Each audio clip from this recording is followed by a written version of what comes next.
Israel ने Iran पर सबसे बड़ा हमला किया है। 13 जून की सुबह ऑपरेशन राइजिंग लायन से मध्य पूर्व का इतिहास बदल गया। 7 अक्टूबर के बाद से तनाव लगातार बढ़ रहा था। हमास और हिजबुल्लाह को कुचलने के बाद इजराइल ने ईरान पर सीधा हमला करने का सोचा। अंतर्राष्ट्रीय एटॉमिक एनर्जी एजेंसी की रिपोर्ट ने आखिरी बहाना दे दिया। 20 साल बाद पहली बार IAEA ने कहा कि ईरान अपनी न्यूक्लियर जिम्मेदारियों का पालन नहीं कर रहा। इजराइल को लगा कि अब वैध कारण मिल गया। सुबह 3 बजे से हमला शुरू हुआ।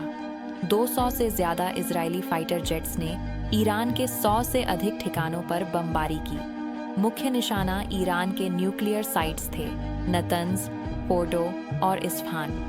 नतंज ईरान का सबसे बड़ा यूरेनियम एनरिचमेंट प्लांट है।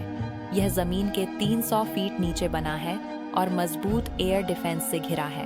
इजराइल ने इसे पूरी तरह तबाह कर दिया। फोर्डो साइट पर भी भारी नुकसान हुआ। इस हमले में ईरान के सबसे बड़े कमांडर मारे गए।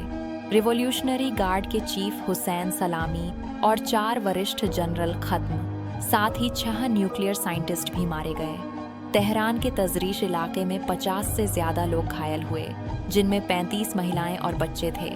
कुल मिलाकर 78 लोगों की मौत हुई और 320 घायल हुए। तेहरान में आवासीय इमारतें भी क्षतिग्रस्त हुईं। यह ईरान इराक युद्ध के बाद ईरान पर सबसे बड़ा हमला था। नेतन्याहू ने वीडियो संदेश में कहा कि ऑपरेशन तब तक चलेगा जब तक खतरा पूरी तरह खत्म नहीं होता। उन्होंने दावा किया कि ईरान के पास कई परमाणु बम बनाने के लिए पर्याप्त एनरिच्ड यूरेनियम था। 60% तक एनरिचमेंट हो चुकी थी। ईरान ने तुरंत बदला लेने की चेतावनी दी। खामेनेई ने कहा कि इजराइल को कड़ी सजा मिलेगी। रिवॉल्यूशनरी गार्ड ने धमकी दी कि जहन्नम के दरवाजे जल्द खुलेंगे। ईरान ने अमेरिका के साथ न्यूक्लियर बातचीत भी रद्द कर दी। अमेरिका की स्थिति जटिल रही। पहले सेक्रेटरी ऑफ स्टेट रूबियो ने कहा कि अमेरिका इस हमले में शामिल नहीं था, लेकिन ट्रंप ने बाद में स्वीकार किया कि हमें सब पता था।